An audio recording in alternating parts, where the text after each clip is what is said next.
Crise politique, crise économique, crise sociale, problème sécurité, etc.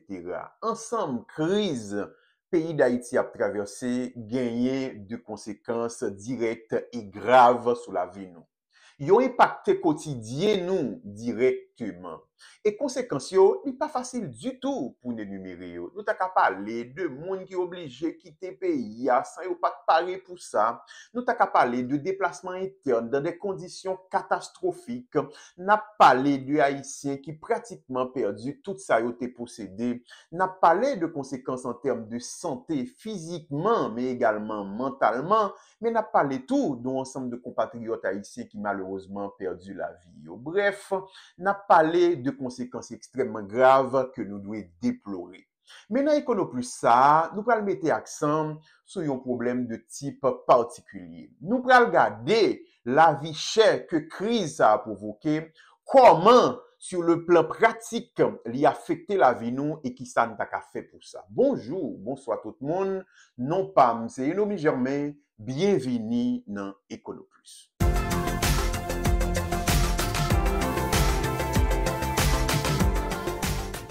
Écono Plus, une initiative de Proéco Haïti.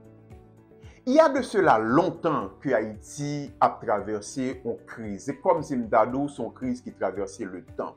Mais crise n'a pas les deux là. On dit son crise qui prend en pile ampleur à partir de 2018. Et nous capons ça dans toute statistique. Nous avons quand même dit que c'est pratiquement à partir de 2018 que le pays a inscrit tête dans la zone rouge de croissance économique. C'est-à-dire, nous, dans ça, on relève la croissance économique négative. Inflation, la vie chère, nous sommes soulignés pratiquement, c'est également à partir de 2018 que les prend une proportion pratiquement incontrôlable. Nous avons regardé ça à travers chiffres. On commence avec l'année 2018. Là.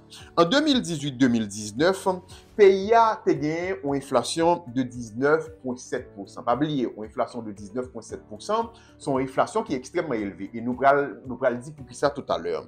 En 2019-2020, l'inflation est passée à 25,2%.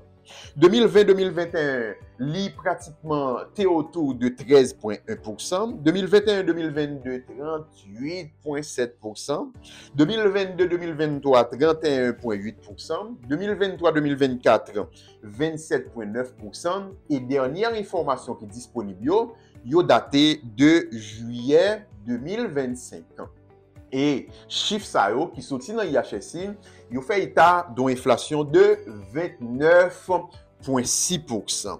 Pour qui ça niveau inflation ça est extrêmement important, c'est parce que dans l'économie, il y a un consensus qui dit que le niveau d'inflation qui est acceptable, c'est une inflation qui est en dessous de 3%. C'est-à-dire, il faut qu'on maîtrise l'inflation pour pratiquement plus bas que 3%. Son niveau d'inflation qui est acceptable. Au-delà de 3%, il commence à parler d'une inflation qui est déclarée, c'est-à-dire que l'inflation est déclarée la guerre pratiquement.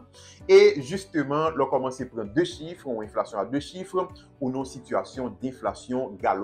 Donc, ou imaginons, nous parlons de l'inflation pour Haïti en juillet 2025, nous dit inflation sur inflation de 29,5%. Donc, son niveau d'inflation qui est extrêmement élevé pour un pays tant qu'un pays d'Haïti. Maintenant, ça qui est intéressant, nous, sur le plan pratique, on regarde comment pratiquement niveau d'inflation ça a affecté la vie ou la vie nous pratiquement.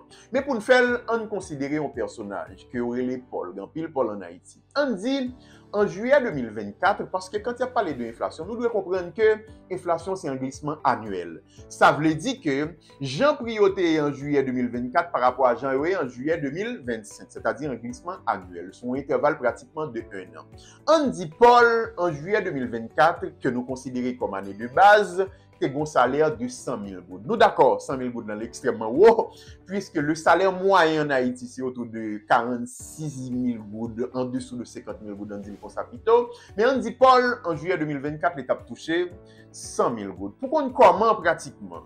Comme ça, Paul t'a touché à 100 000 gouttes, qui c'est la valeur nominale que l'y perdu dans la valeur réelle, on fait un exercice extrêmement simple. Pas oublier, Paul t'a touché 100 000 gouttes en juillet 2024. Eh bien, pour qu'on ait qui ça, avec inflation, ça, l'argent Paul, là, il représenté en juillet 2025, mais ça, on fait calcul ça ensemble. On dit, salaire que Paul t'a touché en 2025, salaire que Paul gagne en 2025, c'est-à-dire salaire juillet 2025, li égal à salaire qu'il gagne en juillet 2024, qui c'est 100 000 goudes. Yo divisé, c'est façon plus simple on a pu utiliser là, par ça les facteur d'inflation. Facteur d'inflation, donc yo divisé par 1 plus 29%. Mais comme quand on dit 29%, c'est 29 divisé par 100, donc on va diviser 100 000 par 1 plus 0,296. Donc, moi, je viens qui ça? Moi, je viens 100 000 gouttes là, divisé par 1,296.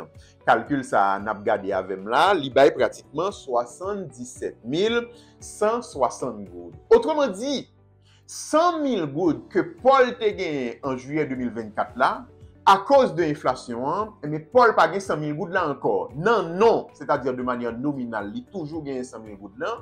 Mais sur le plan réel, Paul gagne seulement, ça me saute montrer nous là, qui c'est 77 160 gouttes. Autrement dit, Paul perdu pratiquement 22 840 gouttes dans l'argent qu'il a gagné à cause de l'inflation, qui principalement provoqué par crise, Samuel, crise totale que nous vivons là. Donc nous d'accord, Paul vient plus pauvre parce que justement nous vivons dans une situation d'inflation. Donc nous ouais, sur le plan pratique, comment l'inflation est capable d'affecter la vie. Exercice ça nous fait pour Paul là, qu'a fait pour tout, ou juste garder salaire au gagné en juillet 2024 là, et puis tout simplement diviser par le facteur d'inflation ou après quantité d'argent ou perdu pratiquement à cause de l'inflation ça qui entre autres provoqué par crise là. Donc crise là nous d'accord avec que l'Iran nous plus pauvre. Crise là justement, il faut vivre moins bien que tant qu'à vivre si tout simplement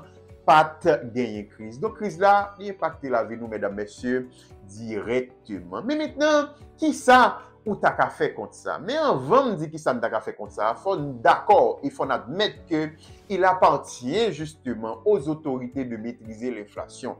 Et une autorité, c'est la Banque de la République d'Haïti qui aurait la Banque centrale. C'est l'émission pour veiller à la valeur interne, mais également à la valeur externe de la monnaie. Je dis ça, valeur interne, c'est ça, l'inflation. C'est-à-dire, Banque centrale, il doit veiller à ce qu'on appelle la stabilité des prix, c'est-à-dire qu'il faut qu'il veille pour que l'inflation soit maîtrisée. Je dis, on est d'accord que nous perdons bataille. Évidemment, il y a un ensemble d'autres acteurs qui doivent intervenir. Tout acteur, il faut que l'environnement, justement, il propice à ça. Mais la Banque centrale, c'est lui qui a une mission première là. Donc, nous d'accord que je dis, l'inflation est incontrôlable.